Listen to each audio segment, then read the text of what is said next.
দি সরার JS হসপিটালকে ধন্যবাদ। জাহিদার সহযোগিতায় আমাদের কাকাকে আমরা সুস্থভাবে ফিরে পেয়েছি। আইসিইউতে ছিল 7 দিন, তারপরে জেনারেল বেডে এসডিইউতে ছিল, তারপর আবার জেনারেল বেডে দেওয়া হয়েছে। জেনারেল বেডে আজ 5 দিন আছি, এখন ভালো আছে। আল্লাহর রহমতে আপনি সুস্থ তো?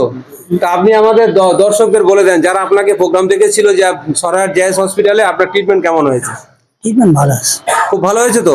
তো আপনাদের বলে দিলাম, যা বিপদ সমস্যা হবে শুধু নার্সিং হসপিটাল না, আদার্স যে কোনো প্রবলেম হলে আপনারা আমাদের সঙ্গে যোগাযোগ করবেন। এখানে হেল্পলাইন নাম্বার দেওয়া আছে, আপনারা কন্ট্যাক্ট করবেন। আর বিশেষ করে আমার এবং জাহিদার আমপা পরিবার এবং দি সরার জেএস হসপিটালের যৌথ উদ্যোগ যে আমরা অর্থের কারণে চিকিৎসার হবে কোনো মানুষের চোখে জল ফেলতে দেবো না ইনশাল্লাহ। যে গরু ঘুটিয়ে যে কাকাকে মানে আঘাত করেছিল বুকে, তো আমরা খুব খারাপ কন্ডিশন থেকে মানে অনেকটা দি সরার জেএস হসপিটালকে ধন্যবাদ। জাহিদার সহযোগিতায় আমাদের কাকাকে আমরা সুস্থভাবে ফিরে পেয়েছি। কদিন আইসিইউতে ছিল কাকা? 7 দিন। 7 দিন আইসিইউতে ছিল এবং আমাকে রাতে শেষদা ফোন করছিল। আমাদের আমপা পরিবারের পক্ষ থেকে আমাদের বাপ্পা এসছে, সিরাজ ভাই এসছে এবং আমরা সবাই এসছি। আমরা কাকাকে জিজ্ঞেস করবো কাকা এখন কেমন আছে।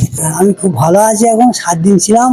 আর ওখান থেকে আইসিইউতে বার করে দিয়ে আমার যে ইয়েতে দেশ হলো, ওখানে 3 দিন ছিলাম। আমরা স্বাস্থ্যসাথী কার্ড আছে, এরপর আয়ুষ্মান ভারত কার্ড আসছে। আমরা যতটুকু পারবো কার্ড থেকে সাপোর্ট দেওয়ার চেষ্টা করব।